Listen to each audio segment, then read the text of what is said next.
Come on. Get them shackles off him. Poor sod can't eat proper. Dunno. Not sure I like that. What if he runs for it? He's worth a heap of coin. Ah, bollocks. Been holding him a week, hasn't tried a thing. Why are you up and bolt now? Matter of fact, got to thinking. What did a sweet, gentle chap like him do to get the Queen of Zerrikania so riled? She's a shrew, that's what. Queen and witch in one. Worst of both worlds. Enough about her. What do you say to one more of your tales? While we toss down some cards. Ah, why not? And since you mentioned one queen...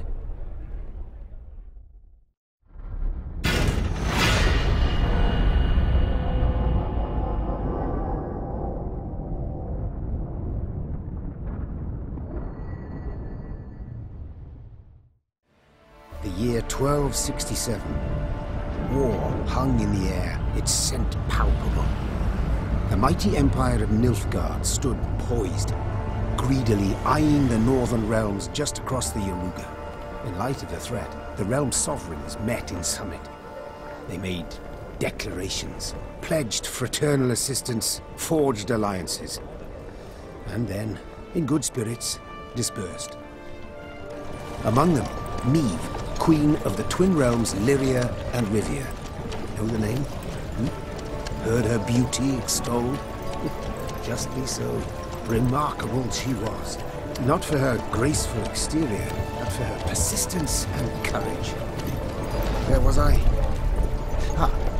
As the Queen and her retinue neared her capital, Count Caldwell appeared. In Meve's absence, the Count was to have helped her son, the youthful Prince Willem, run the Twin Kingdoms. Caldwell had clearly ridden hard.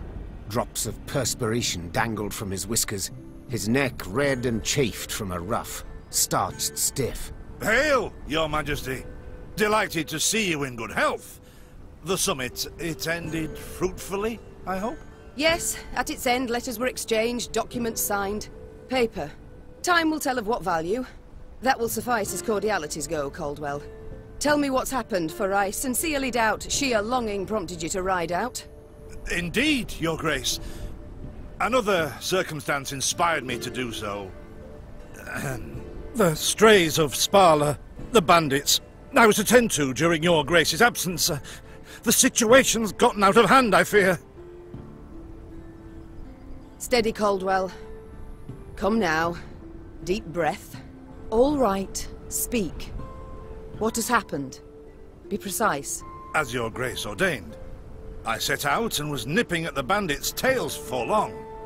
We pursued for weeks, until scouts returned, having sighted the strays' camp in the forest near Locheren. We waited for nightfall, to surprise them as they slept.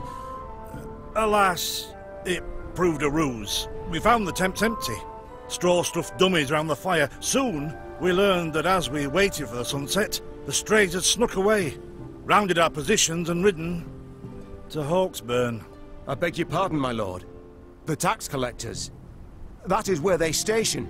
So the gold? All of it?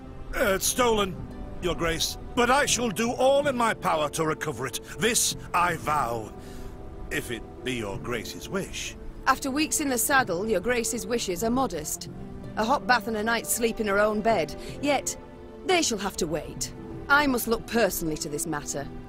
Your force, Caldwell, I will now command. You... send a herald to Hawksburn. They must prepare for the Queen's arrival. Air the rooms, dust off the porcelain. Make certain they do it. Do you see now, Reynard? I believe I foretold it would be thus. My son wasn't ready in the least to rule an entire country. I confess, Prince Willem has much to learn yet. Yes. And very little time.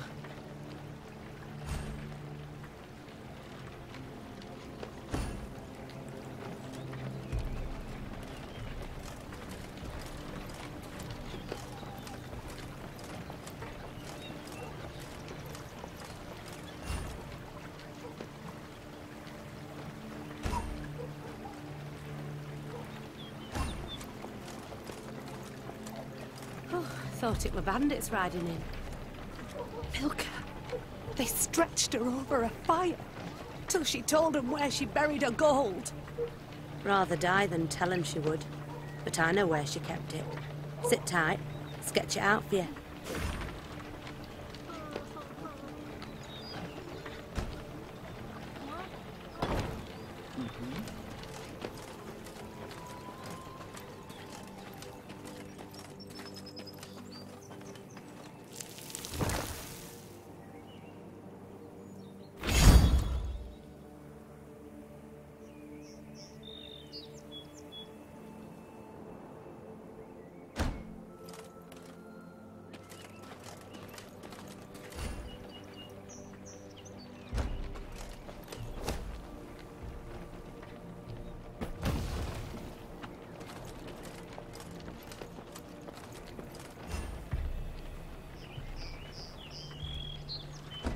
Count Caldwell rode at the column's head, scanning its flanks with a wary eye that, despite his advanced age, proved very sharp indeed. Your Majesty! Bandits! There! At the tree line! The Count's footmen, unaccustomed to escorting their queen, sought to shield her with their bodies and assumed a tight formation to do so. They were promptly knocked aside as Meve charged headlong at the bandits, brandishing her blade and bellowing a ferocious cry. Attack! Charge! Matters seem indeed to have gotten out of hand, to put it mildly. Meve said, arms crossed atop her shining breastplate. They've grown bold.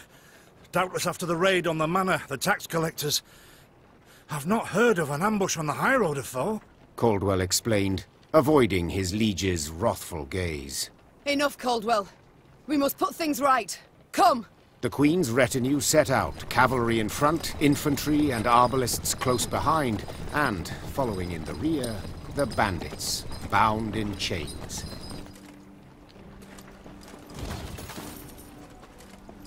I do adore this prospect. Yes. Lyria, the Pearl of the North. With its hills and dales. Why, its beauty matched only by that of its queen. After 3 weeks in the saddle, I've my doubts, Count.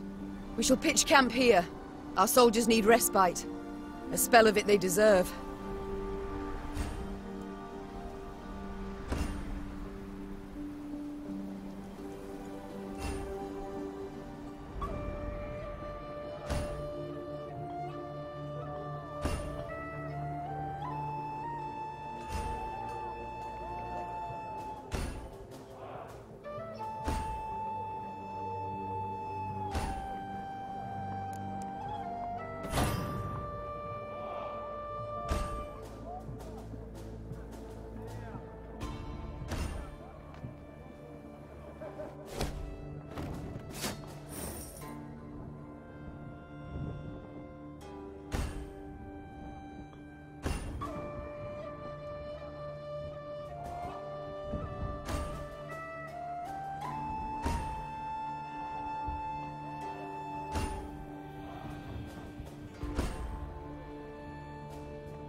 A bit of respite, Reynard? Yes. But if you've any new orders, Your Grace, I can be ready at any... At ease, Reynard. At ease. Don't you find it wearisome sitting alone? Wouldn't you prefer another's company? Swapping tales with the innkeep, even? Your concern, I most appreciate, Your Grace. But I prefer silence. Has it always been thus with you? Ever a man apart? Quite the contrary, Your Grace. As a youth, I gloried in company, delighted in conversation. So what was it that changed you? That delight nearly cost me my head. But do you truly not know the tale, milady? How I came to be your departed husband's aide? I don't, but would gladly hear it. I had but 20 winters behind me when I enlisted. Yet I was granted the rank of lieutenant from the start, not by merit, but by birth. The respect of veteran officers, both my peers and seniors, that they could not grant. Nor did I deserve it. To earn that respect became my driving aim. And to seem wise beyond my years, I began spouting off about the king's decisions.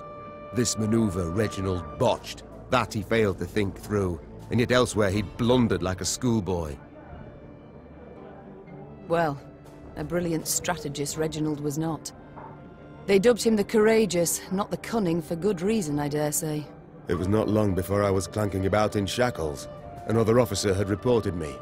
I was charged with lèse-majesté. The court-martial took but a quarter of an hour to deliver verdict and sentence. I was guilty of treason, and the noose awaited me. But Reginald first stayed the execution, then ordered that I repeat every word I'd uttered about his person or deeds. Soaked with sweat, my voice cracking, I did as he ordained. Reginald listened, raptly and silently. And when I'd finished, he declared I was right. He then appointed me his personal aide. A clever lad like you, I can always use at my side. Indeed. Though hardly sharp himself, wisdom in others Reginald both recognized and heeded. It was then I swore two things. Firstly, never again to wag my tongue like a fool. Secondly, never to betray his trust. And you never did. Know what he told me moments before he passed? Trust none of them, Meave. Save Reynard. The old sod was right about that, at least. I thank you for sharing that tale, Reynard. Truly. Alas, I've come to fear Willem might simply not be cut out to be a king, let alone a good one. A harsh judgment, Your Grace. Let's not be hasty. The prince is but 16 summers to him. And is thus fully grown. The crown he should be able to bear at his age. Yet I left the land in his care for but a few months, and look what's become of it. Bandits roam and loot unchecked. We might yet learn of mitigating circumstances. Events beyond his control. Would that it were so, Reynard. Would that it were so. Elsewise we must hope Ancaeus will demonstrate more wit than his brother. Though I see little chance of that either. It's time I attended to other matters.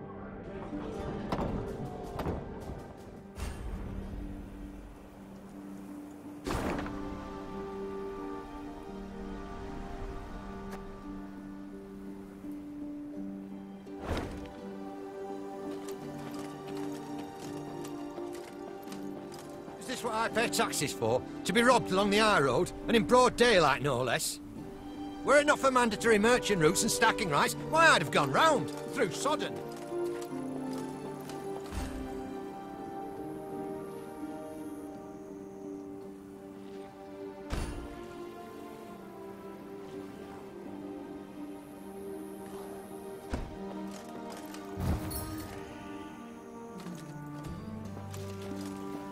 Gods have mercy! Whatever is this filth? Necrophages. Drawn here by blood's scent. For such vile monstrosities to prowl the high roads of my realm. I won't allow it! Attack!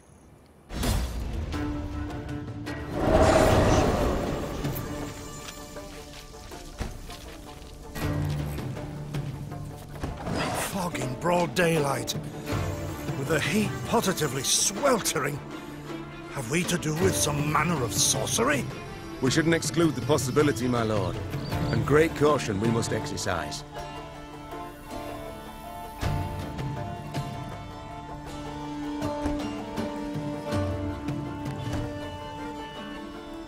Reynard, what is this? Some spectre? A strigger? I can't be sure, Your Grace. It's the first I've seen of any such... thing.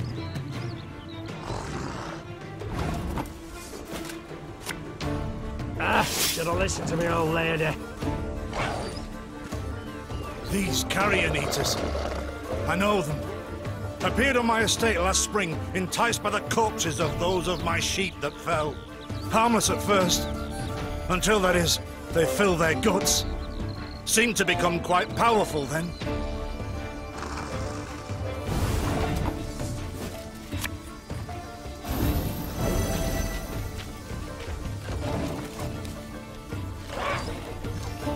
Fearsome they look, true.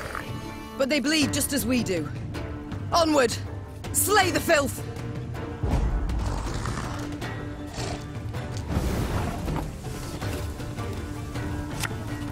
I ballista, your command. So fortunate we routed the beasts before they had a chance to gorge.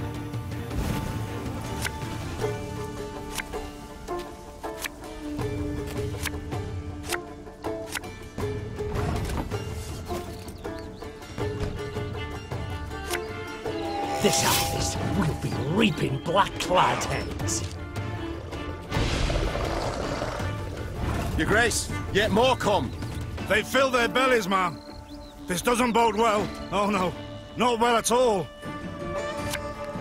I'm a monster.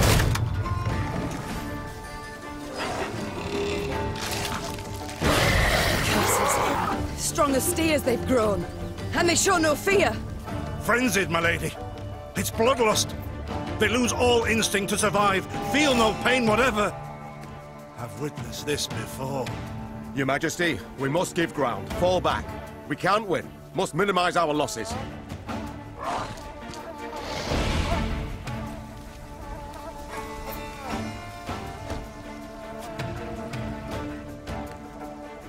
My Queen, there is no shame in ceding the field when fortunes turn sour.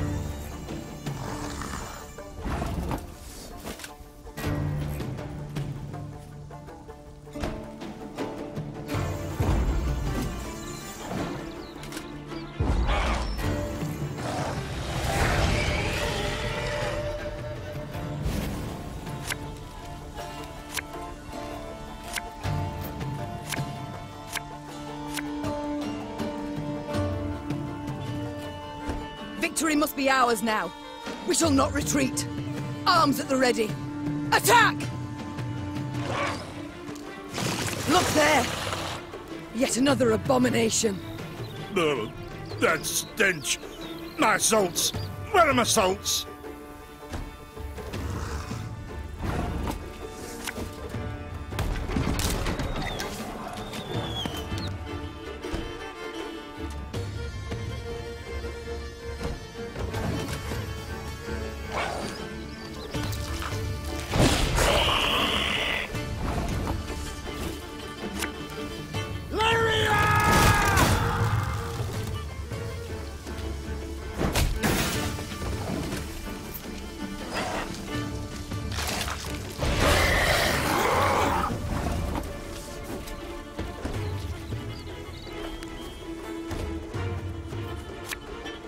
Company!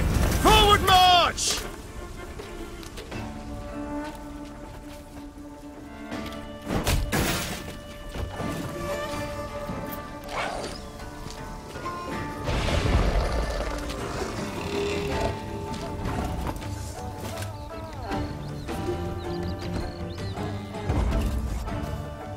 The beasts hadn't a chance against us. Victory is ours.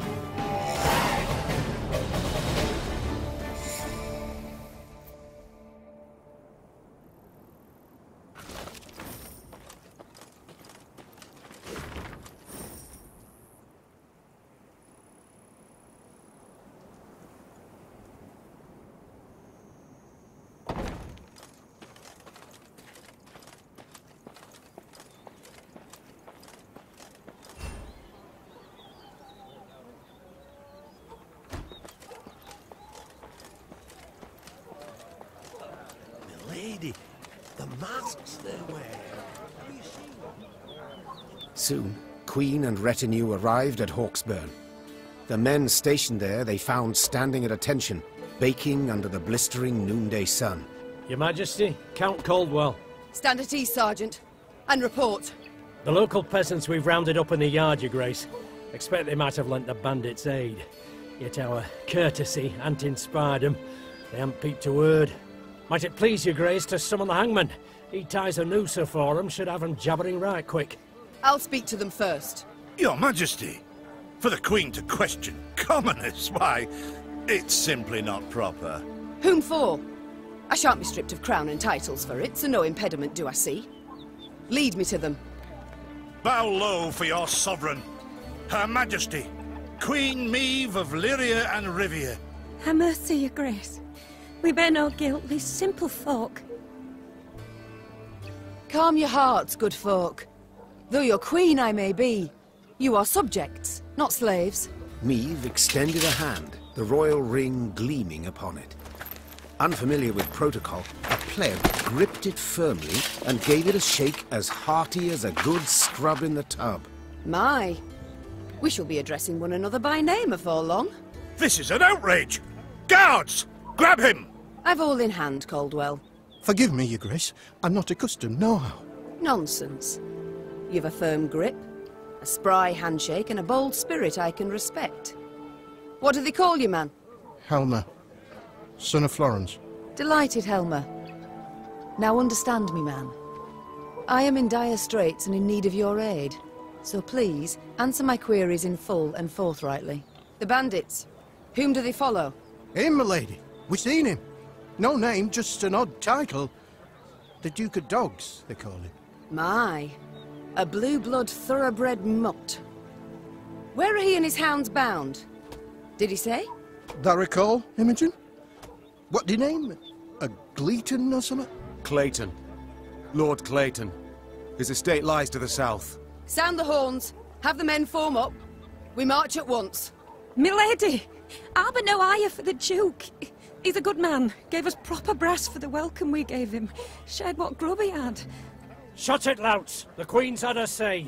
Your Grace, your orders. What are we to do with them? Leave them be. The harvest draws close. Hard work. They'll have their hands full. Oh, milady. Thanks be to you, thanks be. I pray Mother Melitele watch over your kind heart. Pray she watches over yours. Should I hear of you sheltering bandits again, of you lying to my officers, I shall return and put torch to every hut, field and orchard. Understood. Maeve set off toward Lord Clayton's estate at a gallop, her mount knocking the peasants aside as it kicked up a cloud of dust. The folk of Hawksburn spoke of the royal visit long after, albeit ever behind closed doors and in hushed tones.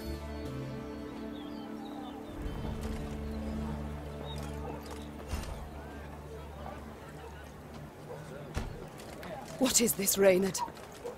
Bandits attacking royal tax collectors in broad daylight. They shall pay dearly, Your Grace. They shall indeed. And not only they. Rot has crept into Lyria, Reynard. My kingdom has been poorly kept.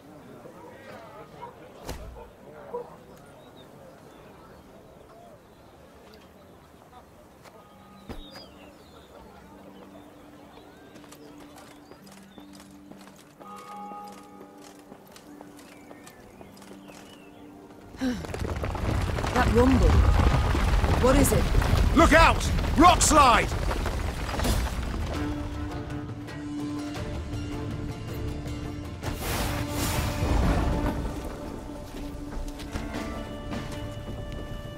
The bluff crumbles! Fall back! Save yourselves! Your Grace, the wagon. We can use it as cover. Forward. We must move it forward.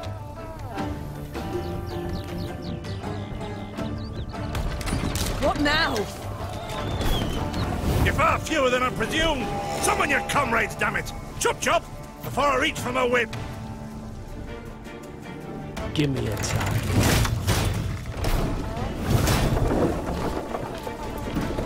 Our ballista, your command. Ha-ha!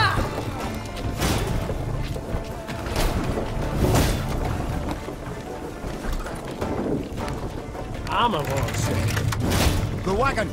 Use the wagon now!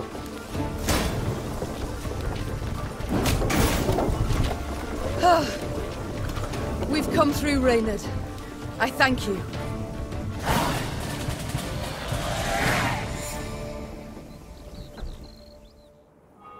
The walls of the temple collapsed. The buttresses doubtless damaged by something. Or someone. There's naught we can do here. We ride on.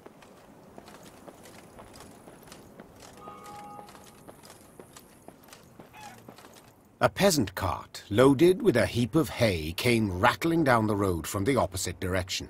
Clear the road! Bellowed Count Caldwell, standing in his stirrups. Make way for your queen! The peasants obediently turned their cart into the roadside nettles. As she passed, Meve glanced towards it and froze. Atop the hay bale lay a badly wounded man gripped by fever. The thick, sweet stench of rot wafted from his bandaged legs. Gods. Who did this to him? Meve asked. Bandits? Nay, milady, replied the cartman. 'Twere a beast. Out to the east, down Wetterton way, lies a boneyard, old as the elves, they say. The peasant continued. Clayton was setting snares round about there. Came running back to us, drenched in blood, rattling on about a long-haired wench come climbing out a grave. We's taken him to the good sisters of Melitele here on bridge. Perhaps they can help him. I'm certain they can. And will.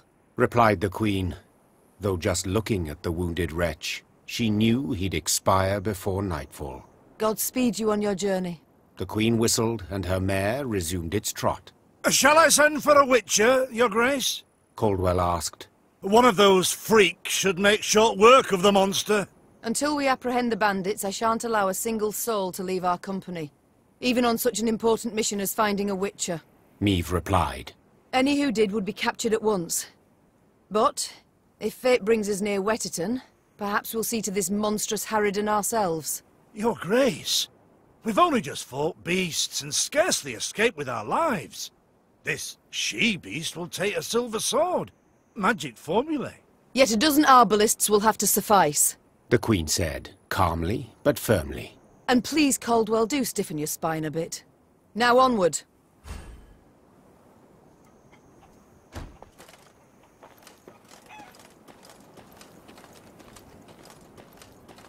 Kneel and pay homage to the gods. You shall be rewarded.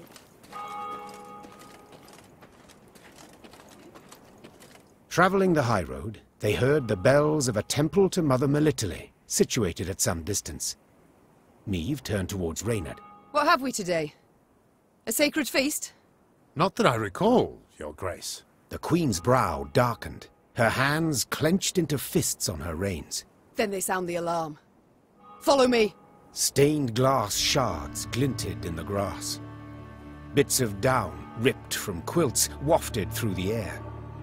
The priestesses, gathered in the yard, were seeing to wounded pilgrims, setting toppled, oft beheaded or armless statues back on their feet. What happened here? The strays of Spala fell upon us. Sighed the prioress. Stole the offerings, the monstrances, the holy books. My lady, I implore you, come to our aid, recover what's rightly ours. Ever clever, Meve's scouts soon discovered the bandits' tracks. They led to some thick hazel groves east of the temple. The perfect place to hide, or to lie in ambush. It's all come clear now. Sabotage. It was the bandits who weakened the walls. The good mother warned us. Hard times lie ahead. Wheel ruts. The strays, no doubt. They must be nearby.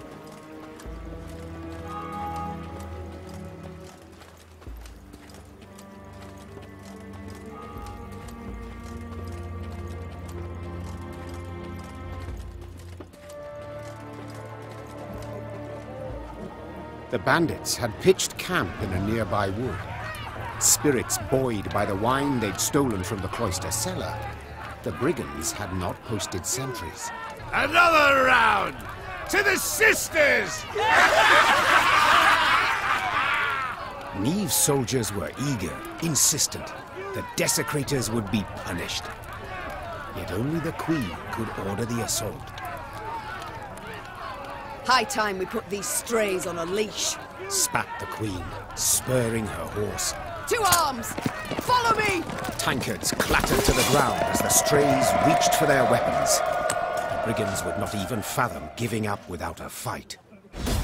The Queen's company defeated the bandits and recovered the loot.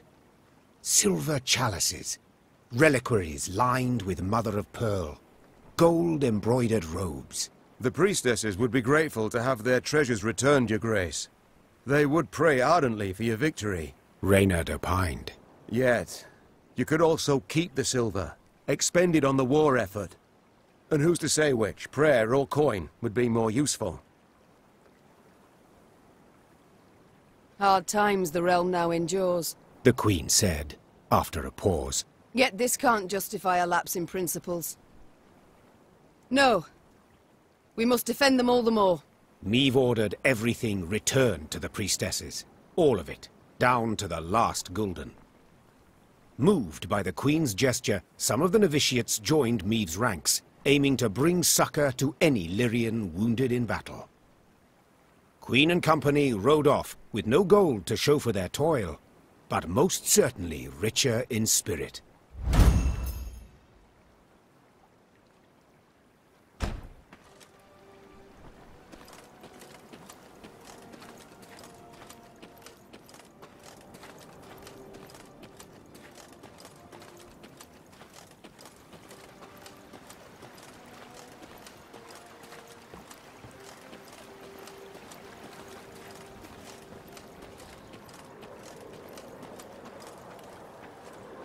Melitele will not forget your sacrifice, nor will her faithful servants.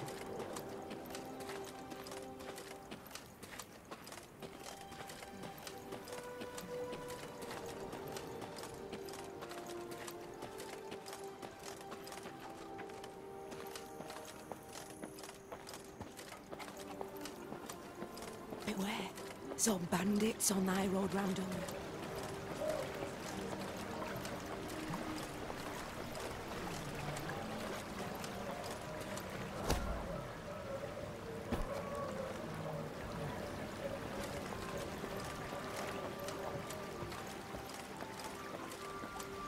You spy that column of smoke? Gods damn it! Make haste! As the Clayton estate appeared from behind a tree line, the Queen and all in her retinue knew at once they had arrived too late. A veritable swarm of bandits milled about the yard. Who have we here? I'll take a gander, lads. The Queen herself has deigned to come and see us. See you? Then kill you? The strays of Sparla? 'Tis you who lead them. 'Tis you they call the Duke of Dogs. Aye, 'tis I they dub so. And in other pleasant ways. Prince of Pariahs, Thane of Thieves, Baron of Brigands, and Marquess of Mendacity. Colourful titles all, yet you omit one. Common cutthroat! I beg your pardon and cry foul! I am anything but common. You needn't get excited, Caldwell. Where is Lord Clayton? Sadly, my lord's no longer with us. Turned us away, you see. Denied us hospitality. A sacred right, after all. Angered the gods mightily, I expect, as he promptly met a tragic end. Fell in the well and broke his neck. I've heard enough. To arms! Attack!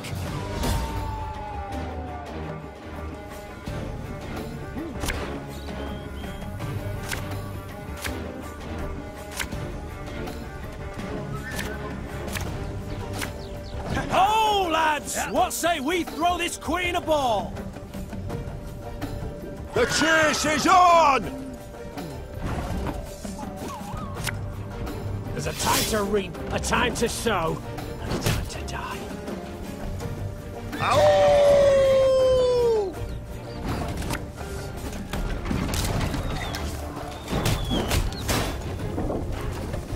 Watch your heads! Stand back! 'Tis some alchemical concoction!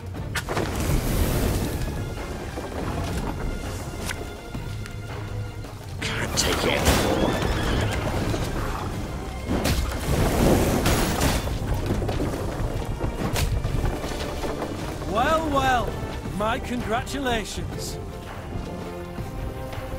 Catch!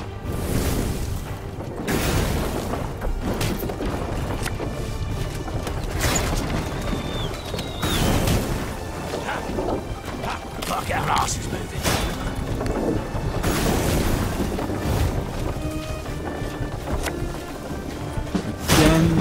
Again and again.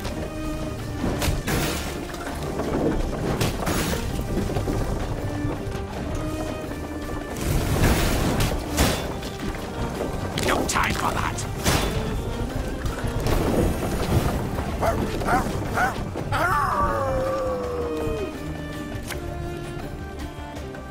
One boat's all I need.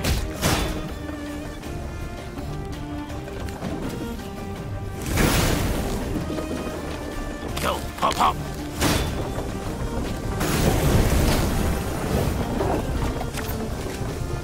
Give me a time.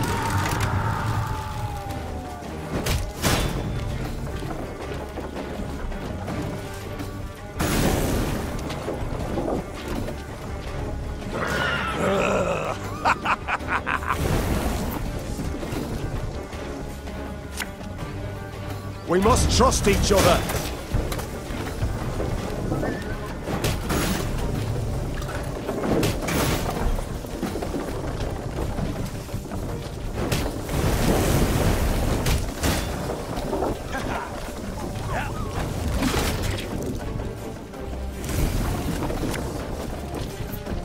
Keep calm, Tiberius. I will listen to your command. I'm a won't say.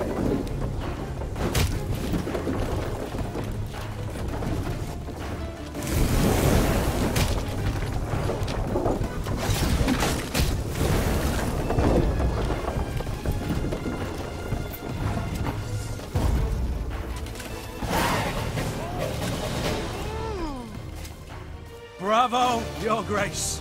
Well played. I can't say the same for you, I fear. You'd have done better to die in battle. Bound for Lyria now, where the hangman will have his way with you. Splendid! I've ever wished to see the capital. Quite certain of yourself, you seem. Many afore you have braided nooses for me, Your Grace. Yet as you see, my neck's straight as a pike. My threats are never hollow. And if it's an escape you weigh, well, we've yet to see any man abscond from the dungeons of Lyria Castle. I'd hope so. For to be known as second just wouldn't be worth the trouble. Ugh. Take him away. As soldiers placed the Duke of Dogs in shackles, there was a sudden commotion. A messenger rushed in, sweaty, gasping for air, smelling of smoke and blood. His gaze spoke terror. Your Majesty, Graces, Nilfgaard's crossed the Yaruga. Black-clad hordes. Villages burn. Folk lie murdered. Nilfgaard! Gods help us! They march for Dravograd. Prince Willem, he can't hope to arrive in time with aid. Help us. You must. Dravograd. Blast it all. Listen close, soldier. You're to take a fresh mount, ride hard back to your commander and say the Queen comes to repel the foe. Your Grace, begging your pardon, our force. We aren't many. Let's send for reinforcements first, elsewise... Reynard, I've seen Nilfgaard's trebuchets at work. Should we delay until we're stronger, they'll leave no stone standing in Dravograd. We must ride for the town at once. As her men prepared to march, Neve climbed the manor's tower. Smoke rose in columns in the distance. As more black pillars appeared one after the other, she knew they meant another home, another barn, another mill was in flames. Tears welled in her eyes, yet they were tears of anger. Bastards. If it's war they seek, it's war I shall bring them. Reynard, prepare to ride!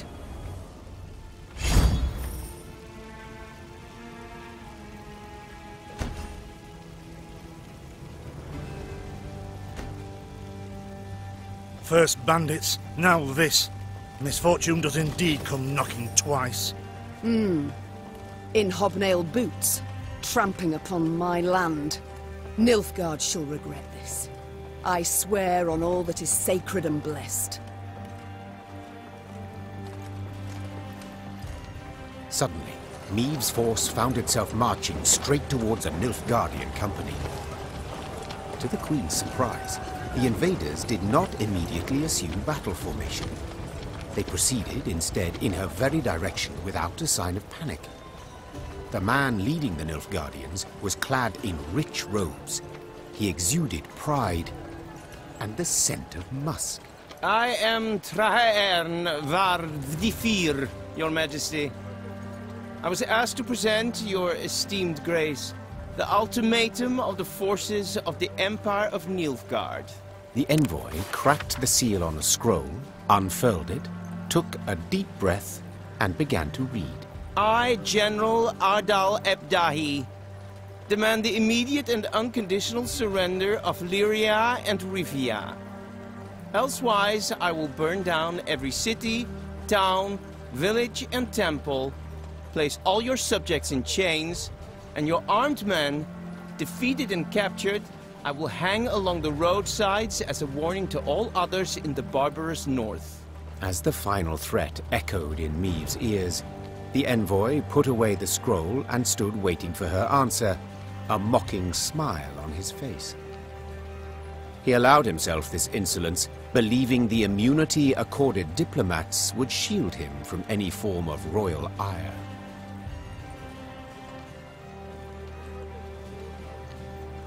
His Excellency speaks true.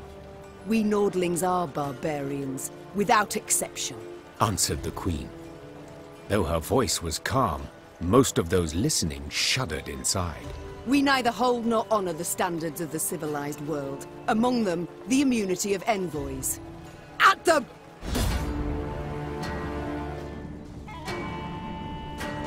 This is savagery! Barbarous! Do attack an emissary!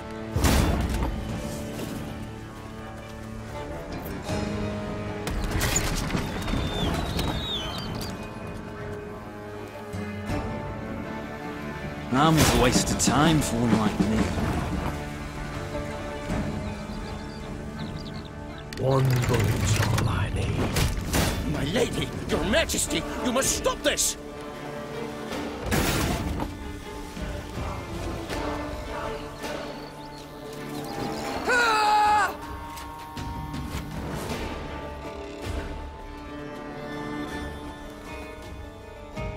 Pays late. Again.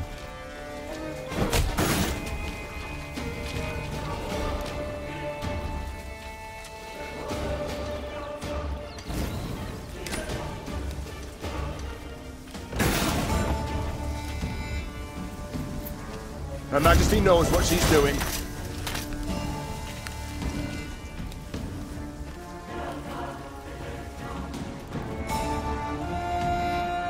Aye.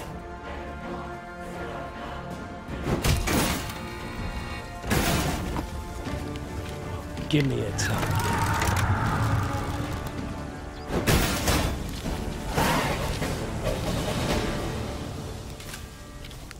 The envoy's escort crumbled beneath the onslaught of Maeve's Lyrians, who grabbed the emissary and brought him before their queen.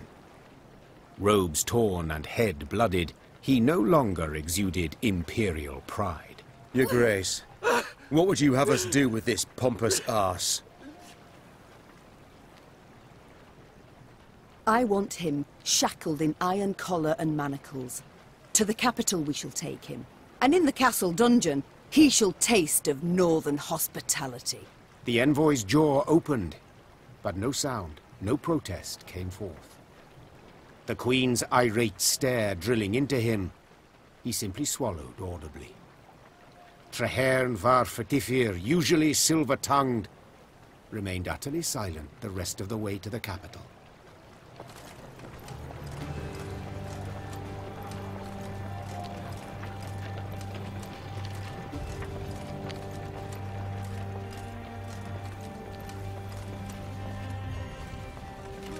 Then one day, gazing towards the horizon, the Queen spotted Lyrian banners whipping about in the wind.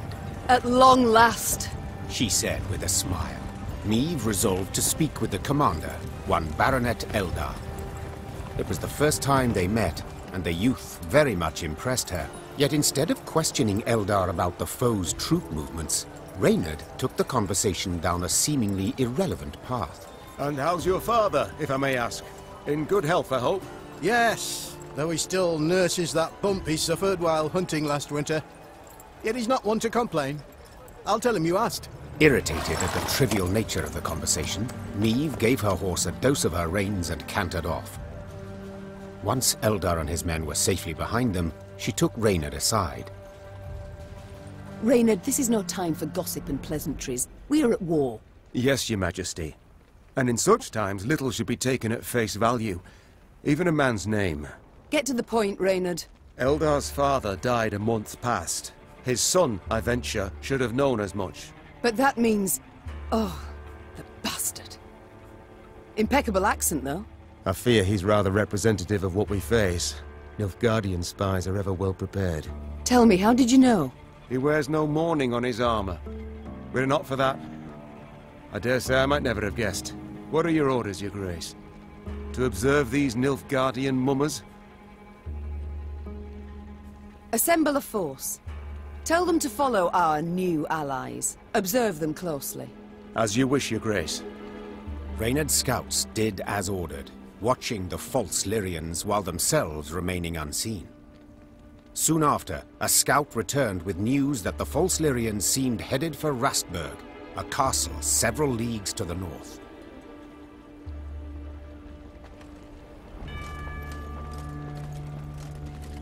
House. Barn. Granary.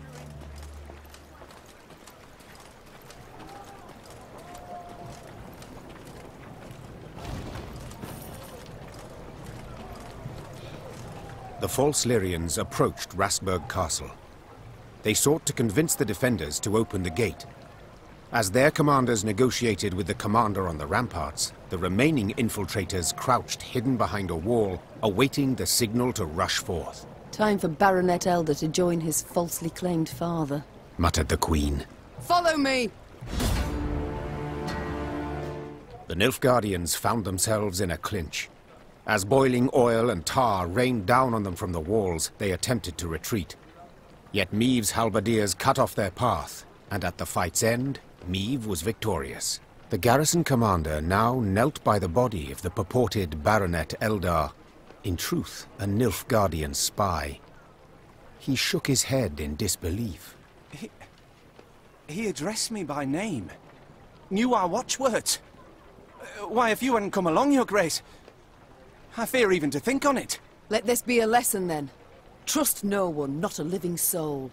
Though victory was theirs, the Lyrians left Rastburg in mightily low spirits. They now knew well that Nilfgaard's spies were no less a threat than its heavy cavalry, than its war machines that spit fire. Milady, if I may, the enemy yet lurks. You must bolster your force. You must incorporate a detachment from my unit.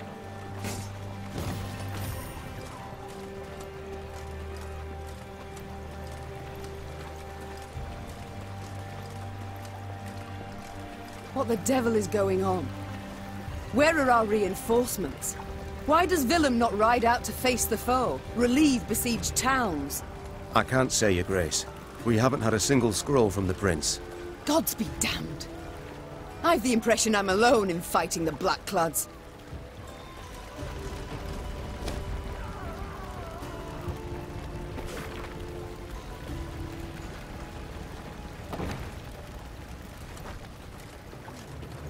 Beware, my lady. Keep a keen watch. Heard the thunder of hooves from the high road. Cries ferocious in a foreign tongue. Your Majesty, what of Prince Willem? Where is he? Why is he not? Meve's retinue was riding through a narrow gully when a shrill cry cut the air. And then in order! The gully came alive, and soldiers in black armor rushed forth. A cry in turn went up and down Meve's ranks. Ambush!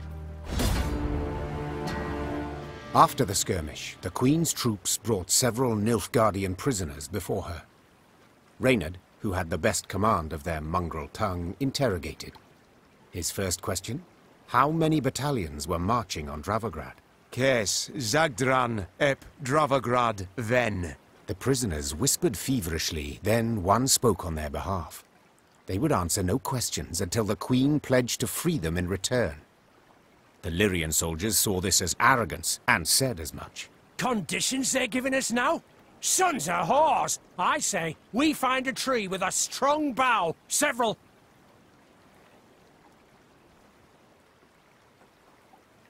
Ignoring the objections of her retinue, Meve pledged what the soldiers wished. They, in turn, admitted their commander had pushed forward ahead of the army's core force.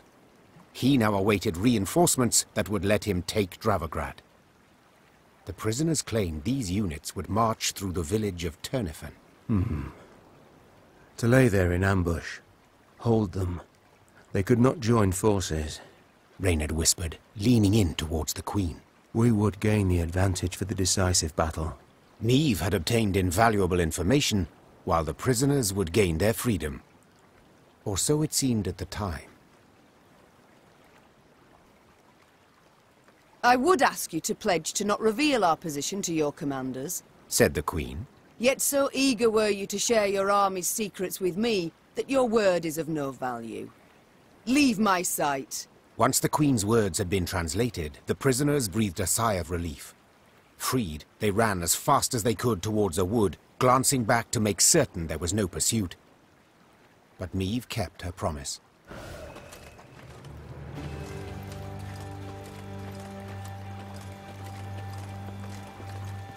Blackclads trampled my son, Your Majesty. They saw him walking along the road. He didn't slow, not one bit. My lady, I've nae much, but I'll gladly give me last coin for the cause. For vengeance!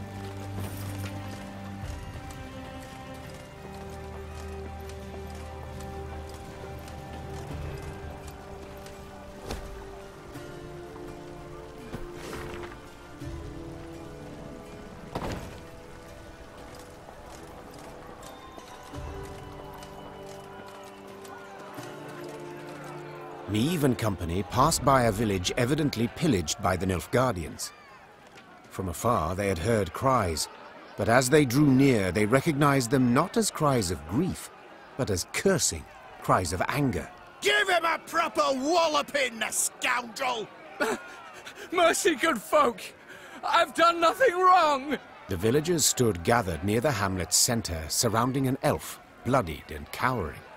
Stones in hand, the peasants threatened and cursed him. The Queen demanded an explanation. A ruddy-faced blacksmith stepped forth and spit. A Nilfgaardian spy the horse is, Your Majesty! He's the one brought him here to raise the village! He's gotta hang! The other villagers agreed with the smith. The elf fell at the Queen's feet and grovelled. Have mercy, Renner! Save your loyal subject! They lie! They fault me only as I am an elf! Whence this certainty of his guilt? Have you any proof? Asked Meve. Did anyone see him communing with the foe? Did he hold any coin with a foreign stamp? The villagers eyed Meve angrily, their hands clenched into fists. Yet none dared utter a word in protest. Know this. The Blackclads need no reason to pillage our homes. Now stand aside and let this wretch go. The elf tearfully thanked the Queen, then begged her not to leave him behind. Instead, he pleaded vehemently to join her retinue. Your most noble grace, please, I beg you. As soon as you're gone, the Dwan will hang me from the nearest tree. So be it, said the Queen after a moment's consideration. Find the quartermaster. He's to put you to work. And now we march. The villagers gazed with hatred as the company left the hamlet. When its thatched roof huts disappeared beyond the next bend, Meve breathed a sigh of relief. You've shown yourself to be merciful, milady. I feared the Blackclads won't be so inclined. Not in the least. I swear it, Your Majesty. The elf was scheming with the Blackclads. The gods be witnesses.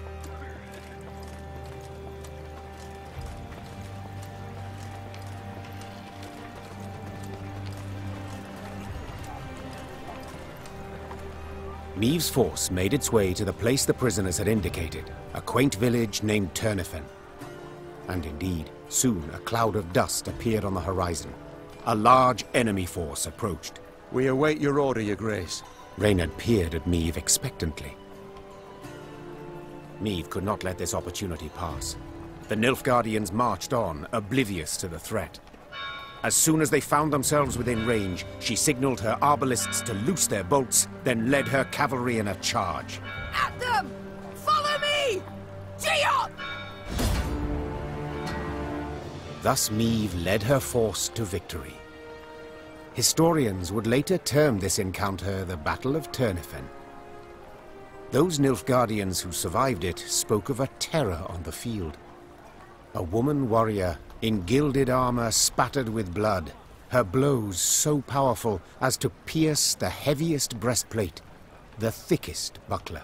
The Lyrians now set off toward Dravograd, buoyed by the vision of their foe expecting reinforcements, friendly banners on the horizon, none of which would ever arrive. The Blackclads may outnumber us, but we're the more cunning, with the wit!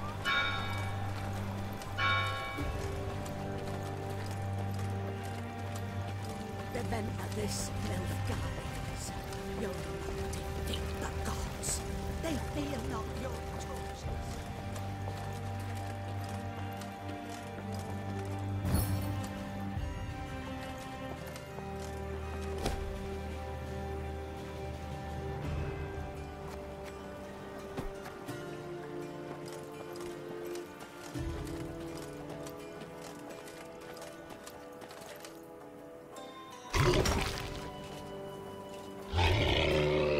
A dark shadow suddenly cut across the sky. The Queen instinctively brought her shield up, convinced a Nilfgaardian catapult had lobbed a boulder their way. Yet when the boulder landed in the road ahead, it smashed into splinters and proved an empty barrel. This is what they cast at us. Barrels. Is this some jest? Well, they're not known for their sense of humor, the Nilfgaardians, answered Reynard.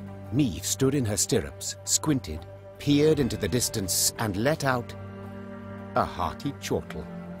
For the barrel had been loosed by neither catapult nor trebuchet, but by a rock troll consumed by fury. At what? A company of Nilfgaardian soldiers had pitched camp by the cave the troll called home. Troll or non-troll? Said the Queen, drawing her sword. None deserve to die at Nilfgaard's hands. Follow me!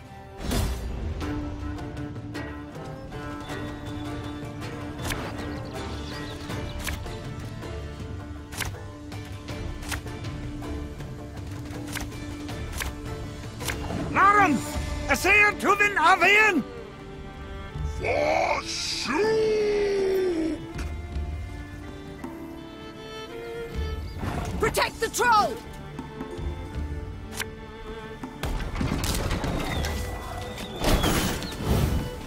Order!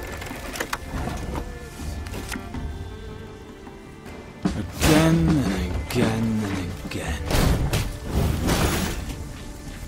Your life is mine now.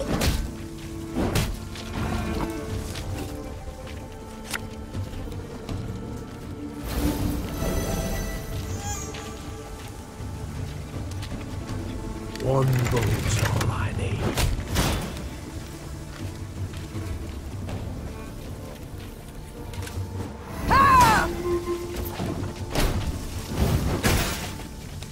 Wise choice.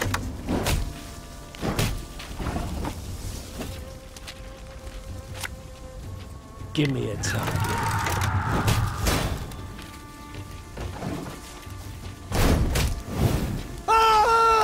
It's safe! Your Grace, the troll, it's a bit unpredictable. That will do.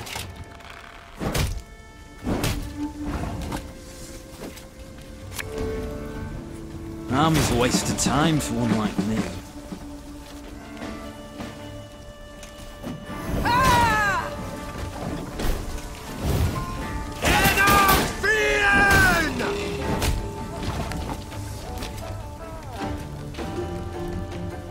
My spirit's willing and how, but these damn boots are killing me.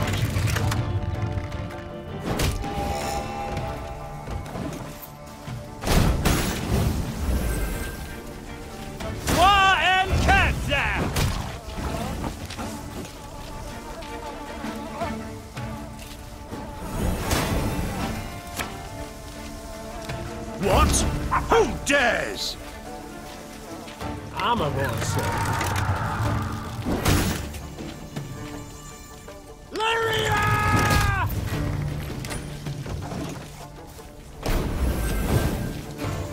Ha! This one's got spirit.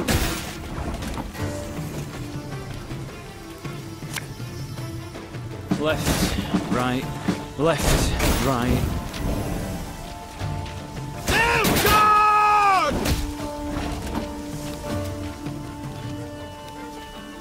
There's a time to reap, a time to sow, and a time to die.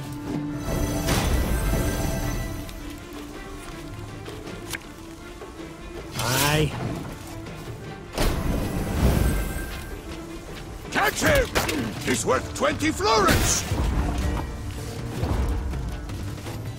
Humans good do. Shoop help.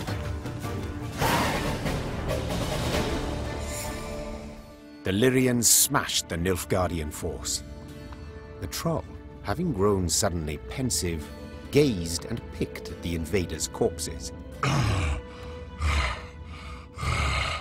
Clad in blacks humans, no good humans. Just so, Sir Troll. The Nilfgaardians are a devious lot. Our land they've attacked most treacherously. Clad in blacks humans hard. Why no good humans? Big lot armor. Shoe got to. Try morsel of human, you wish? Do you know to whom you speak? This is Her Majesty, your queen. Greeting your queen. Shoop is me. There, Reynard. I believe I can manage this. Say, Shoop, you've quite the stockpile of kegs. Do you engage in custom, perhaps? No. Kegs good for smash when Shoop angry gets. But costume engaging. That what mean? It means... well, to trade one thing for another. At a profit. One thing for other. For glitter rocks, even. Yes, if you play your cards right, you might just convince someone to pay you in rocks. Cards, kegs, trade, glitter rocks. Shoop plan got. Shoop gotta go. Afore human go, Shoop human give. Your queen aid give, your queen aid get.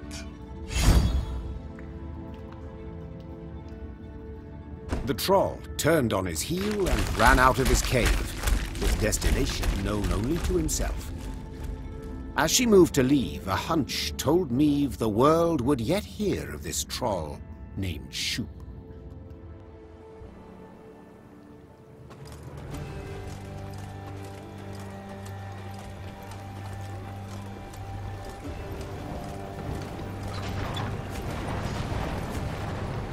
Look at the palisades. The machines of war. Too many to count. I cannot fathom it. Has Nilfgaard sent all its forces into Lyria? No, Your Grace. But a single army. Gods protect us. The Queen uttered a juicy curse. Dravagrad stood before them, Nilfgaardians all round it, 3, perhaps 4 battalions of armored infantry, arbalists and cavalry behind them. Trebuchet volleys had punched holes in the walls, while battering rams had twisted the main gate open. But elsewise, the city was mere moments from falling to the foe. Doomed! We stand not a chance. Nilfgaard outnumbers us twofold. More! Then our men must put double the spirit into the fight. Double the heart. Lyria! Emboldened by their valiant queen and commander, the Lyrians charged headlong at Nilfgaard's lines into a hail of bolts and arrows. The Nilfgaardians fled in panic, abandoning war machines, shields and arms, even their wounded. The defenders rejoiced. They laughed boisterously, and cries of delight and chanting could be heard all around. "Warrior Queen!" they shouted. "Meve! Meve! Meve!" Hear that, your grace? I do. No sound rings more lovely to a ruler's ear. Yet rest on our laurels we cannot. Caldwell, the situation in the town, what can you tell me? Wall breached. Thrice. 400 wounded, near 1,000 without roofs over their heads. All nothing compared to the grain stores. Went up in smoke during the siege. And it's some time yet afore the harvest. Your grace. The war's just begun, I know. All coins should bolster the army, yet if we leave the folk of Dravograd no gold, there will be hunger, with all the attendant discord. The drought of 1258 I remember all too well. I saw famine, what it drives folk to do, the extremes. A strong army I need desperately, yet not at all costs. The townsfolk need gold to survive till the harvest. Count how much, then give it to the garrison commander. As you command, your grace? The battle we've won, there's just the war that remains. And Nilfgaard will strike again, doubt it not. We must move on. Caldwell, ride ahead to Lyria. My son must call a gathering of the Council of Peers. Tell him so.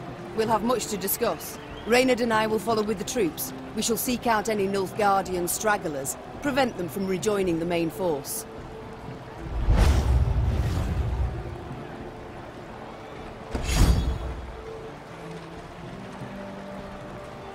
Meve's two adjutants bowed and left the Queen to think.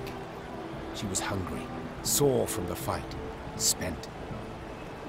Yet sensing her soldiers' eyes upon her, she set off for the stable, her gait brisk, her head held high.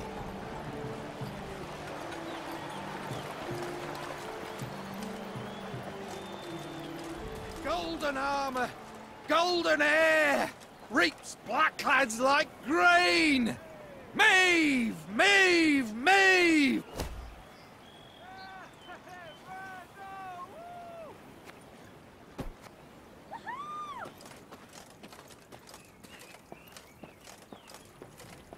Meve stood surrounded by advisors, discussing, when all at once they heard a mighty thud. Bloody hell! They looked to see a cavalryman who'd clearly fallen from his saddle. The men who'd witnessed the blunder began to jest, only to choke on their laughter, as the wretch, having risen to his hands and knees, began to shake and vomit blood. The medic's diagnosis: poison. In spite of his best efforts, the cavalryman breathed his last that very night. Soon, several other riders developed the same symptoms, and at the last shared their comrade's fate. All were buried at the roadside, beneath an old willow. This looks to be no coincidence, Reynard said gravely. Our stores of water. Someone's poisoned them. We must find the fiend. In the interim, your Majesty must quench her thirst with wine. Milady, a strange boat floated past.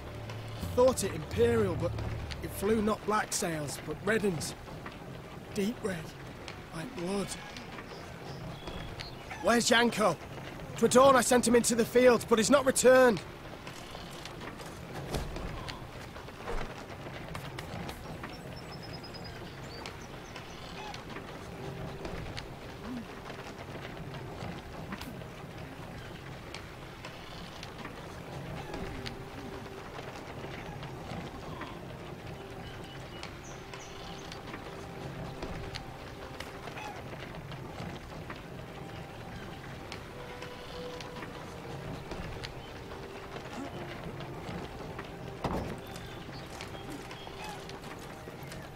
Horns sounded. Meve recognized them at once as those of the Lyrian vanguard. She drew her sword and prepared to face the invader. Yet coming down upon her force were not Nilfgaardians, but bearded warriors clad in leather, horned helmets on their heads. This was not so. The Queen could not believe her eyes. Skelligan raiders? This far inland? But this was no time to be bewildered. Meve spurred her horse. It neighed and reared, and then the twain leapt into the fray.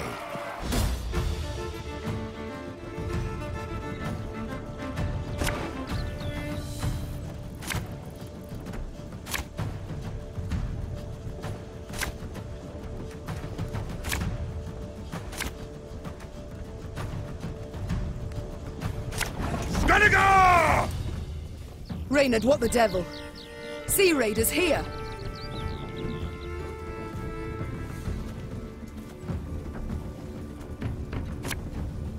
Can't take it anymore. Ha!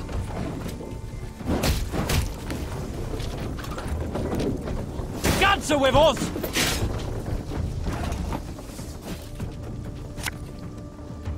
One boat's all I need.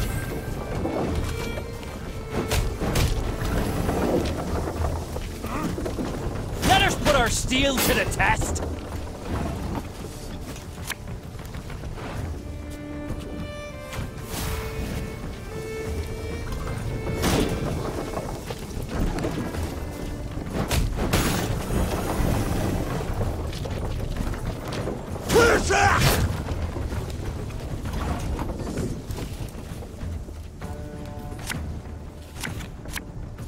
Give me a time.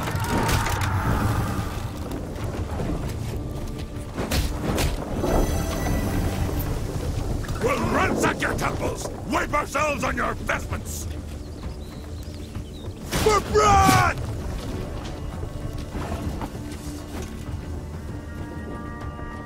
There's a time to reap, a time to sow, a time to die.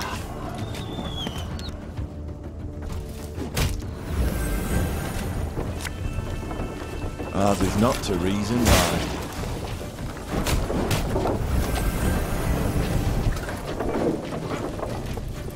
I promise you a quick death. Again and again and again.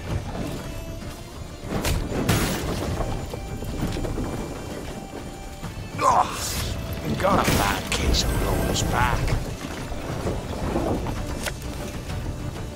Our ballista, your command.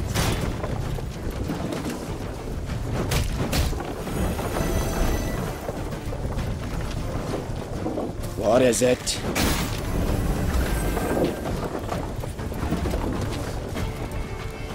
Armor wall, sir.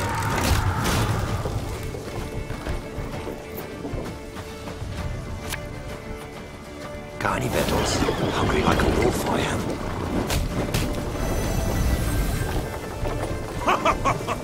You've got stones, wench.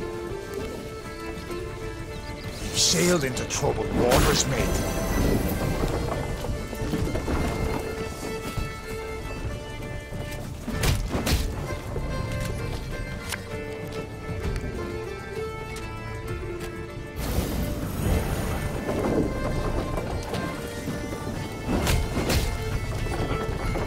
Give us all you got!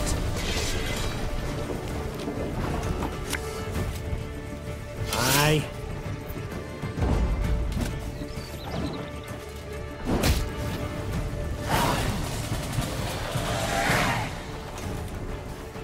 The Skelligers fought hard, fought bravely, brought mayhem. Yet the Queen's ordered, disciplined force won the day. The islanders seemed entirely undismayed at their defeat. A trait of theirs, I must admit, I've ever admired. Well, you're right scrappy for landlubbers. Lippy Goodman applauds you for your pluck, Queen. When we sup, me and the lads will drink your health.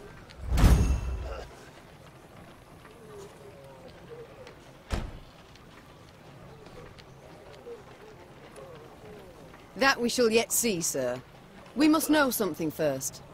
What brings you this far inland? What drove you from the sea? Meve asked, crossing her arms. Ha! What always drives us? Looting and pillaging. The coast's picked clean since long, so we set our longships up the Yaruga for gold and glory! Amusing.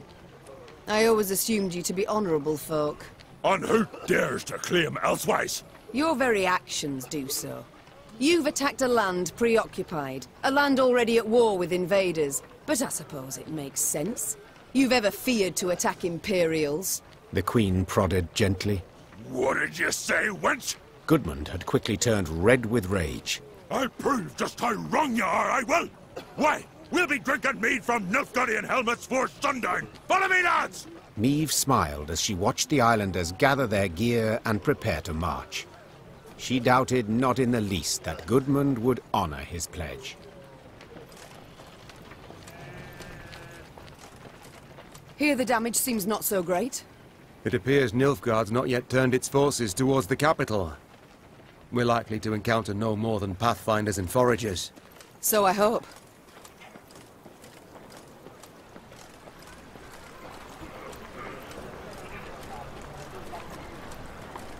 The Nilfgaardian invasion necessitated certain steps. Maeve had dispatched scrolls to her garrison commanders, based upon which they were to announce general musters. She'd hoped that by the time she reached Krydam, fresh recruits would be waiting to join her growing force. Alas, the commander of this fort, one Sergeant Griggs, had only bad news. Your Majesty, I've not the numbers to man the walls even. The call to arms brings few new recruits and more men desert each day. Folk are terrified something awful. They don't believe in victory. They don't believe in victory? The Queen rose from behind the table, toppling her chair. Then let them hear how I smashed the Blacklads at Dravigrad. Quick as can be, the commander gathered all Krydam's inhabitants in the central square. Maeve stepped out in front of the crowd and recounted her most recent victory. The folk of Krydam listened with bated breath. And so, we must stand together. Fight, arm in arm. Be a wall against which black-clad hordes will be dashed! The townsfolk responded with thunderous applause, yet enthusiasm is rarely long-lived. That born of Maeve's fiery words had dispersed after but a few days. No new volunteers joined the garrison, and the townsfolk hid from Sergeant Griggs to avoid being pressed into service. Neither the towns nor the Queen's own company were reinforced, and Maeve left Krydam angry as a wasp. Do you see the dregs I got to endure, Your Grace? Yellow-bellied cowards and shirkers, that's who. A contract on a monster. Interesting.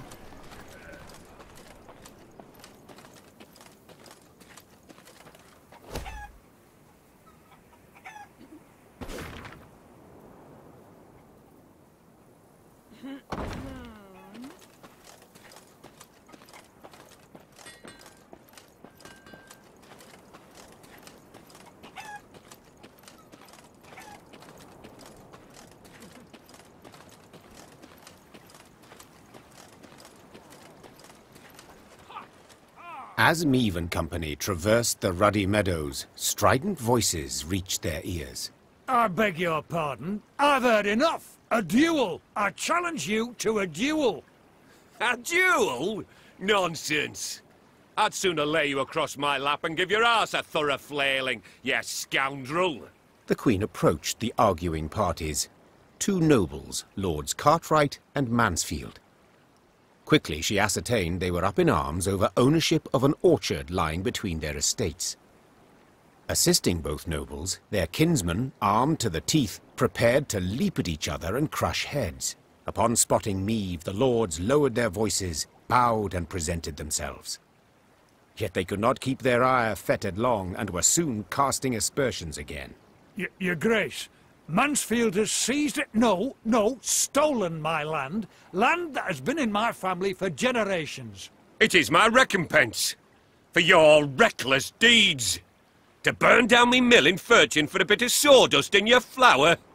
Well, I never. A bit? Oh, let me at him. Farmhands taken ill, cooks feverish, all from that manure. You are a fraud, sir. A fraud and a thief. Though she faced the not at all trifling matter of the Nilfgaardian invasion, Maeve agreed to settle the dispute. Reynard, who knew the history of every Lyrian and Rivian family 7 generations back, served as her advisor. No doubt I would find for the Cartwrights. They are in the right here, as regards the title to the land. Yet your grace must consider, the Mansfields have ever served the crown and never delayed payment of tribute. Whereas the Cartwrights are litigious charlatans who owe the royal treasury thousands, many thousands. The orchard must go to the vassal unburdened by debt. This is what I prefer, said Maeve. Thus I declare it Mansfield's. But the law clearly says... I am the law, Cartwright. Lord Cartwright moved to debate the matter further, but a snort from Reynard reminded him he stood before his liege. Mansfield, content, made an ample contribution to bolster Maeve's force and the realm's defense.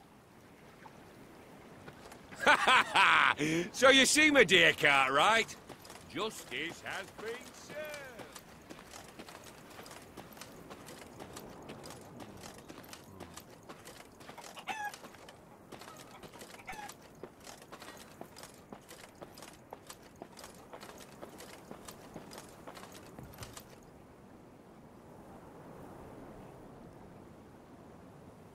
On their way to the capital, Maeve and company happened one fine day upon a lone rider.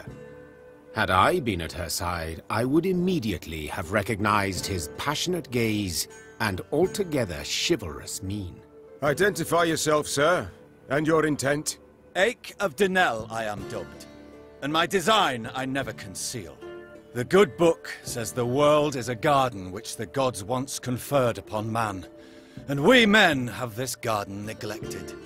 In consequence, all manner of filth has made its lair here. Drowners, ghouls, and other kobolds. I have sworn ne'er to rest until the day when, with the gods' help, I have rid the world of these beasts and pests. I wander all lands, seeking out evil, and facing it in mortal combat. Who do we spy? A knight-errant? Just as likely a madman. How goes your hunt? Caught the trail of any monster? Monster? Too fair a term by far. An exceptionally vile worm has made its lair in nearby caverns. It is said to be the very distillation of filth. A slithering horror. A mélange of the macabre. Its head, that of a wild cat of Ophir. Its maw full of spiked teeth. The wings of a bat it is said to have. The tail of a scorpion, and from it, a thick venom drips. Learned men call this variety a manticore, or mardiacore. Perhaps it will be most prudent, then, to send for a witcher. A witcher? Soulless automatons they are, all, feeding on common folks' fears. What they demand gold to do, I perform without demand of any coin. Sir Ake, far be it from me to discourage you. Your endeavor is noble, no doubt, but from what I have heard, manticores are exceedingly dangerous beasts. To defeat this filth alone could be a difficult task, I'll not deny. Yet try it I must, for it is what I have sworn before the gods. We shall help you find and fight the manticore, provided you then pledge to help us fight an even fiercer and filthier beast. Of course, my lady. Yet what manner of horror is it? A viper? A griffin? A drake of some rare form? Were it only. 'Tis a beast of 1,000 heads, covered in black armor, its fire consuming whole villages. Noble lady, I know bestiary is only in parts, yet I've seen some of the world, and never have I heard of such a terror. You need but look about you, and spot Nilfgaard's legions. Devastating. But you must forgive me, Your Grace. This struggle between realms is not one to which I can lay a hand. A manticore. How great is its appetite? How many men does it fell? In a moon, let us say. It changes. At a time when the horror broods, it may be as many as 20. I see. As now you must. Nilfgaard in my capital could mean as many as 20,000 felled. You live to fight evil, injustice, do you not? You can fight none greater than by doing so at my side. The Manticore, Your Grace, must fall first. As to what happens later, I shall need to consult the good book and petition the gods. Agreed, so be it. This monster, where lies its lair? Where does it prowl? To the north, my queen. A few leagues on.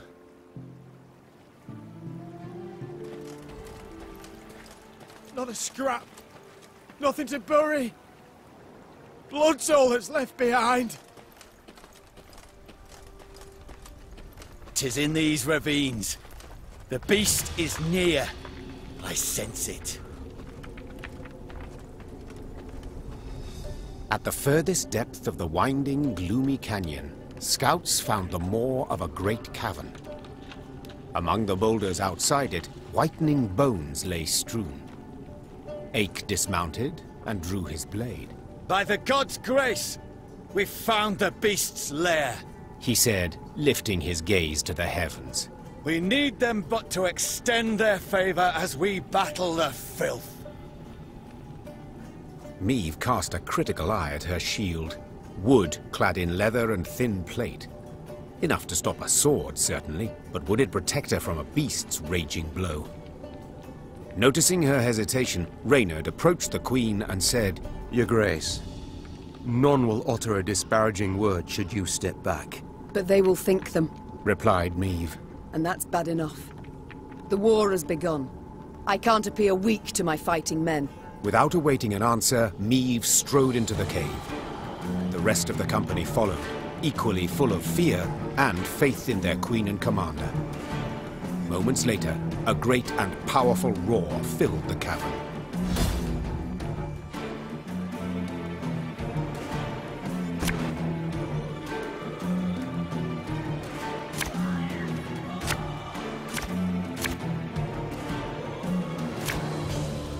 And I beheld the beast!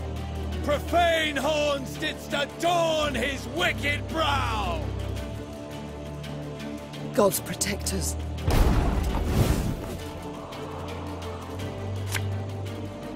Beware its claws! The hardest plate they shred like fine vellum!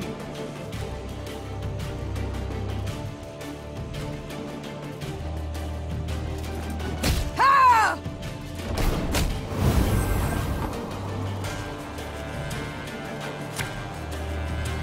Got any victuals? Hungry like a wolf for you. Beware!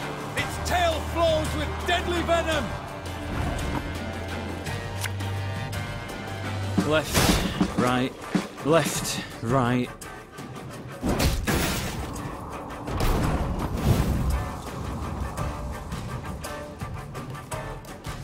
I'm coming, I'm coming.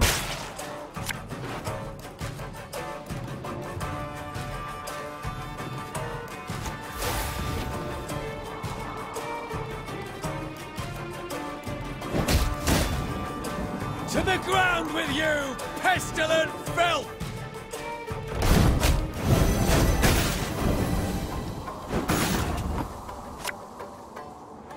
One goat.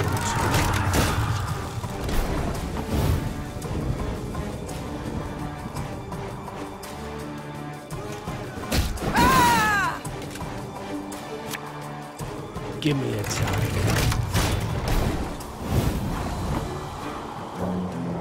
I fear not, for faith guides me. We must thank the gods for this victory both great and just. Ake at their side, the Lyrians fell to the Manticore. Later, it was said, the beast's dying wail, multiplied and strengthened as it passed through the caverns, could be heard as far as Spala. Your Grace, many monarchs have I met in my time, yet none proved as virile in battle as did your Majesty. Virile? I dislike the term. Seems not to suit a woman. I prefer valiant. Yet grateful I am for the compliment. Now pray reveal, have you made your decision? Will you swear to serve me? Are you prepared to take an oath? I am not, Your Grace. I can serve only the gods. Yet, I do believe them to be on your side as one unjustly and treacherously attacked. Thus I see nothing wrong in assisting you. Then I am content and welcome you in my ranks, Sir Ake of Dunel. The knight-errant bowed low from the waist. So low, in fact, the gambeson neath his mail creaked. Meave could only hope he would battle Nilfgaardians as boldly as he faced beasts.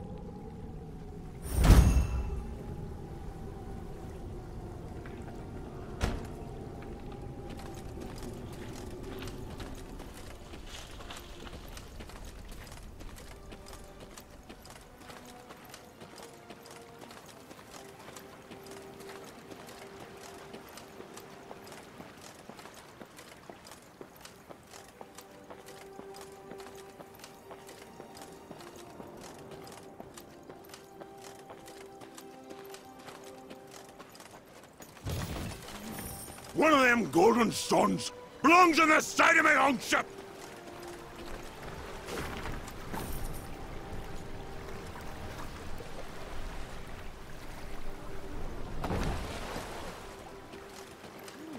Nilfgaardians make for good prisoners, good slaves too.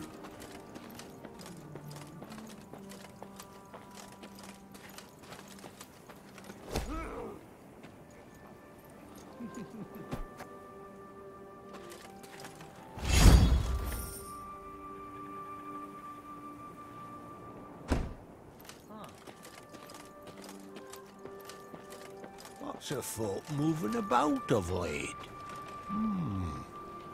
Fair Libya is our own land, charming, fertile and grand. One evening, soldiers brought before Meave the elf she had saved from a lynching. It seemed he had been the fiend who had poisoned the water barrels from which several soldiers had drunk, then suffered and died. Yes, I did it. And I regret it not one bit. Seethed the elf. Nilfgaardian, Temerian, some brute from Lyria, you Dwan are all alike.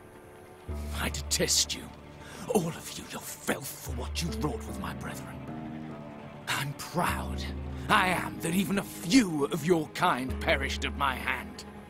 Hail Enshay! Meave pursed her lips into a thin white line. Reynard knew the expression. It did not bode well. I should drag you to the capital. Hang you high in the market square. Meave said through gritted teeth. Yet this you would want. Am I right? For your folk to speak of you? For your folk to remember? Well, you shan't have it. You'll hang here, in the middle of nowhere, with but crows to witness it and then pick at your eyes. It was a summary execution. No sentence was read, no last wish observed. The elf's corpse then hung long at the roadside, as none came forth to claim and bury it.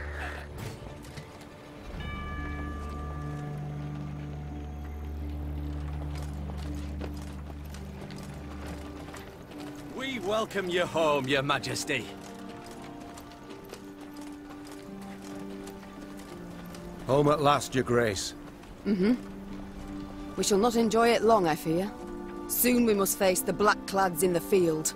Yet a moment's peace we will have. After that drubbing you gave them at Dravograd, they'll wish to rethink their strategy.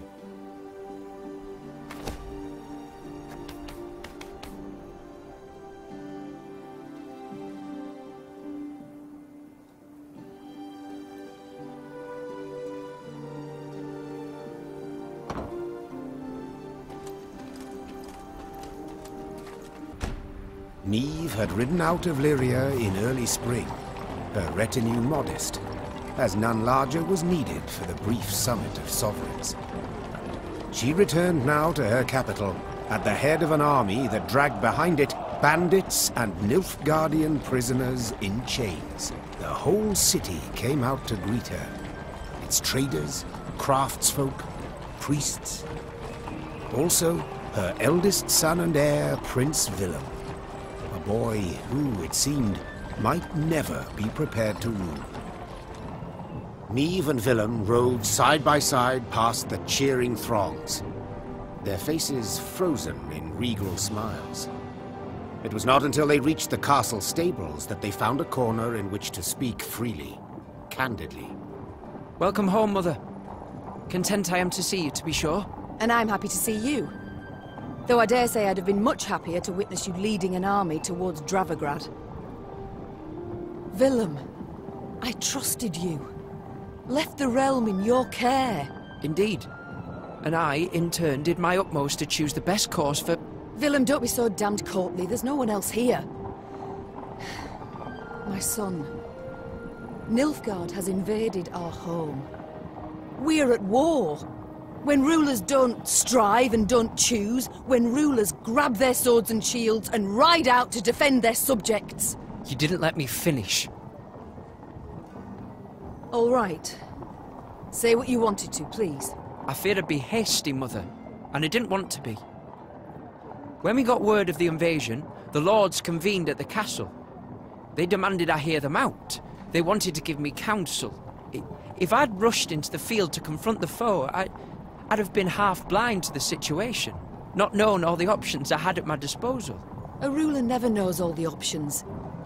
Yet he must decide and act nonetheless. I need to prepare. I'll see you at the Council of Peers.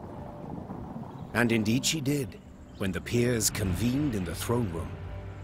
Surrounded by animal hides and Zerrikanian tapestries, the lords stood in tense silence, awaiting the queen.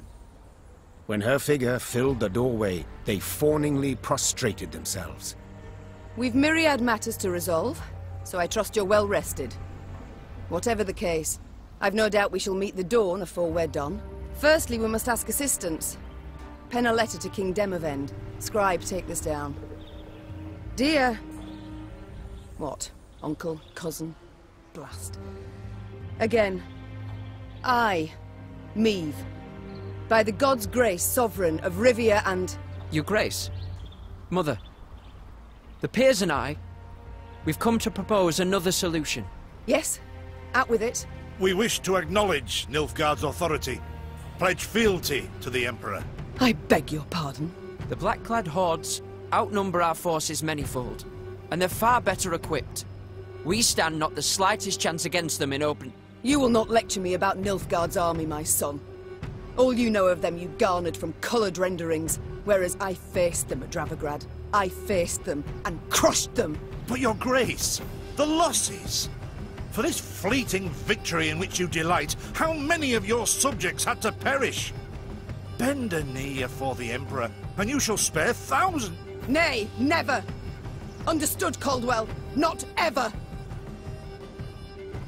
I'd hoped to persuade you, but it seems I've failed. Nonetheless, the die's been cast. We've signed the accord with Nilfgaard. Our noble lords stand with me. The blood left Meve's face. She had realized her son, who had ever professed to detest politics and shirked his duties as crown prince, had just stabbed her in the back, as had her entire court.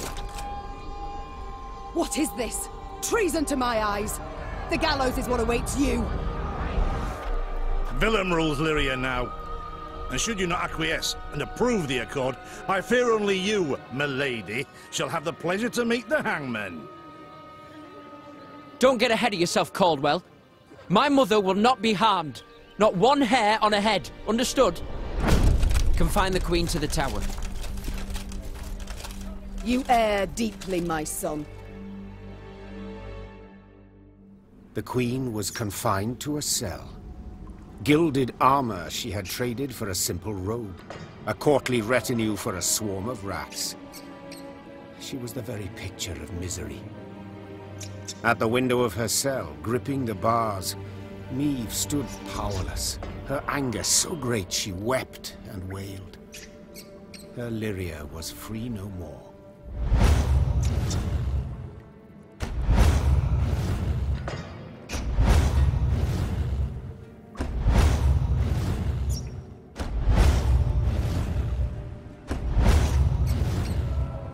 Have I come at a bad time? Demons take you, Caldwell. You've long been at this scheme, haven't you?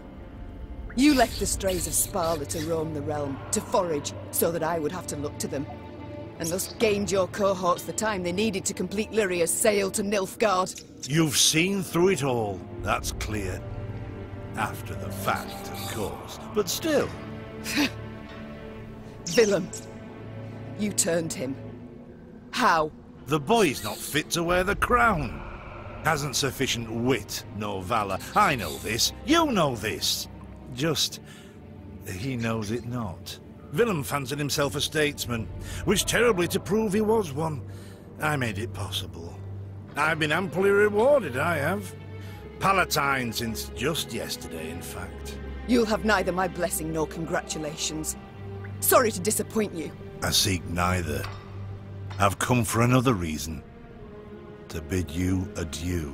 Willem does not seek your death.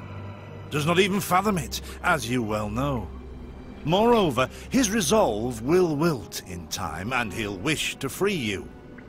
So, come the morn, when the young king rides out to pledge fealty afore General Ep Dahi, you shall use your bed linens to hang yourself.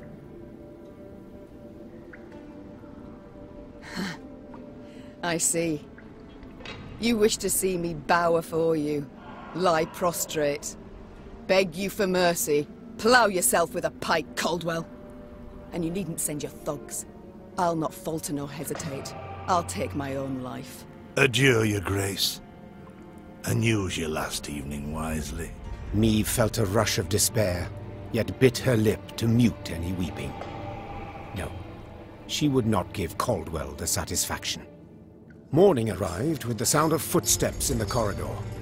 Maeve rose from her cot and stood in the center of her cell. She was prepared for anything. Well, nearly anything. The Duke of Dogs. Titles seem senseless under the circumstances, don't you think? Let's forgo them. I'm Gascon. Has Caldwell sent you? To kill me? No and a no. Actually, you're free. How shall I put this? That cad, Count Caldwell, used yours truly and the strays as bait in a scheme aimed at kicking your shapely backside off your throne. Now, I'm hardly vindictive. First to forgive, in fact. Take your threat to send me to the gallows. Forgotten already. Yet being played for a fool, I cannot abide. So when the strays freed me, I knew what I'd do to spite the Count afore I disappeared. I'd free you. That's to say, on one condition. You've got to request it of me, my lady.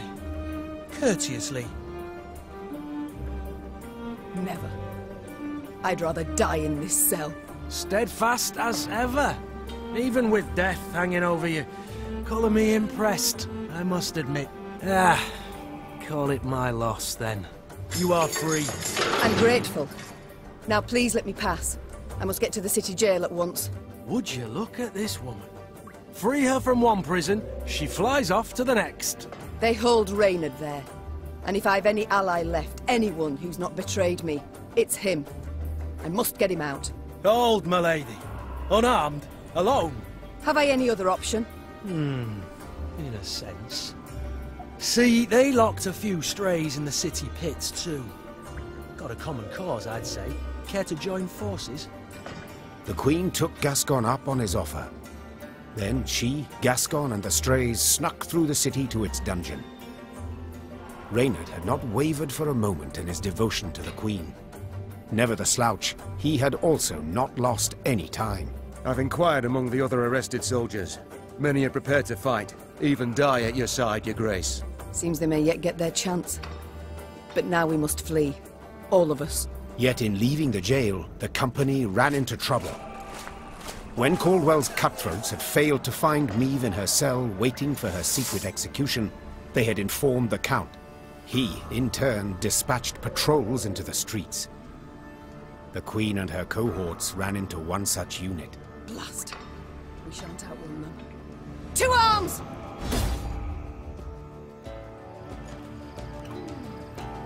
Gascon? Bloody hell, where'd he get to? Your grace, we must make haste. Caldwell's roused the whole city by now.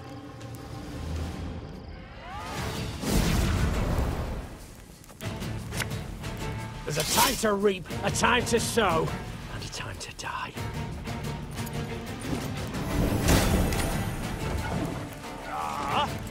Don't like this.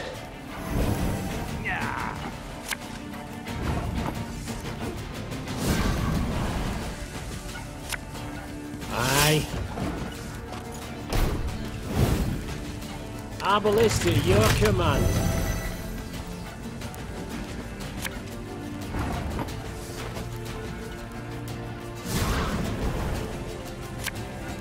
Should have listened to me old lady.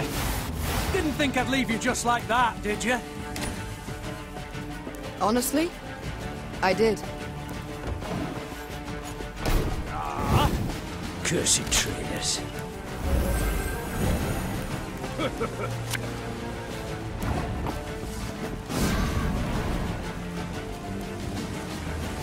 The chase is on!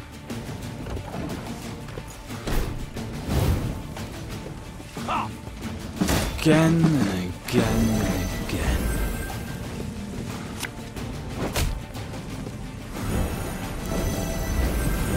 Your Grace, what guarantee do we have that they won't stab us in the back?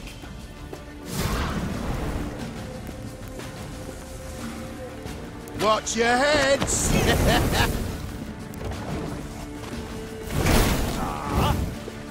Sod it. Sod it all.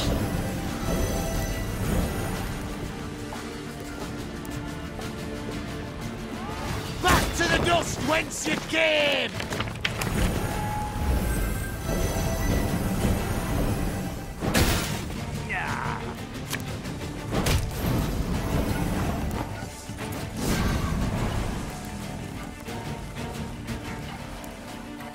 Catch!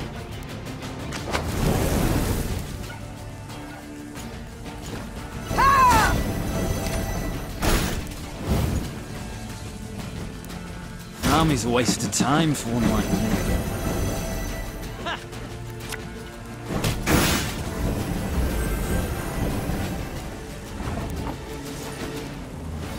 What you looking at?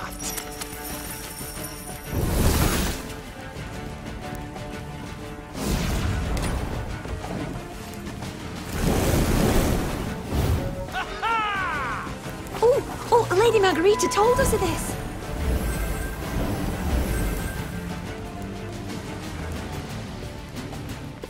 Every rib's a thief. For Lydia!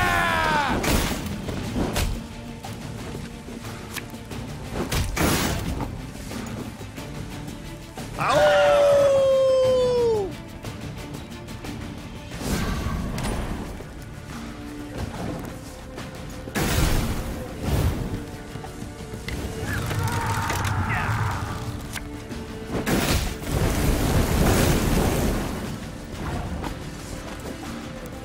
This harvest will be reaping black-clad heads. I'm a monster.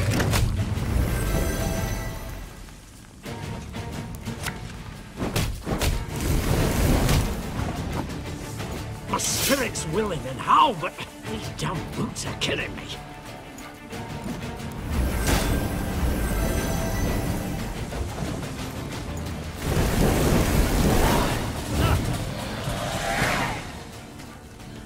I thank you, Gascon. You and your men, for your aid. 'Tis nought, my lady. Strays never say no to a proper brawl. No brawl this was. Sun rising against Mother. Lyrian striking at Lyrian. I fear a blood war's begun. Come now. Seems to me the war's ended. Your realm's lost to Nilfgaard. You've no army to speak of. Then I shall assemble a new one. And with it have Caldwell hanged. And drive Nilfgaard back across the Yaruga. You're mad. How will you find the men? Riding from hamlet to hamlet, speaking from atop a crate? No. I shall find them in Edirn. I've a favour to call in with King Demavend, and I'll sway volunteers to my cause on the way. Well, you've your first willing warriors already. How so? We've nothing left in Lyria. Our hideouts are compromised. Caldwell's sure to set a price on our heads, and Nilfgaardians roam the land in numbers. Besides, I'll be right tickled to see proud Queen Meve fighting elbow to elbow with a bandit she'd wish to hang just a half day afore. Well, It is said my foe's foe is my friend, and I'd be a fool to turn down assistance now, no matter who offers. So be it.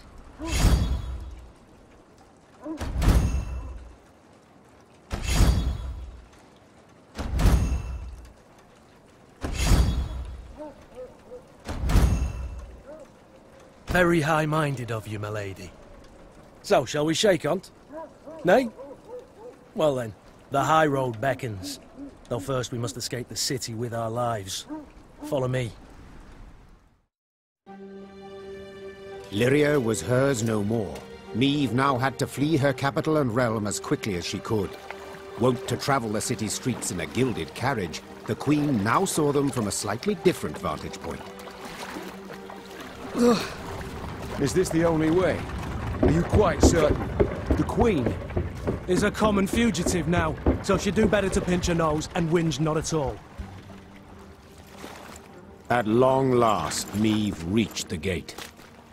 Yet this she found shut tight, locked and guarded. Gods be damned! Easy, your grace. Nothing we can't solve with a quiver full of quarrels. Those are our men. They were, Reynard, were. Gascon's raiders were poised to loose their boats, but were thwarted when the Queen stepped out in front of them. What's she... Your Majesty? I've orders to arrest your grace. Place me in irons, then. Please understand, I haven't a choice. Fear not. You'll be rewarded by Caldwell in Nilfgaardian Florence. The captain's head dropped. His cheeks burned crimson. Go, your grace. Flee now, but only to return. Remember this, Gascon. I'm no fugitive. I'm a queen, robbed of her rightful crown. And though I may need to venture to the world's end before I return, I shall have it back.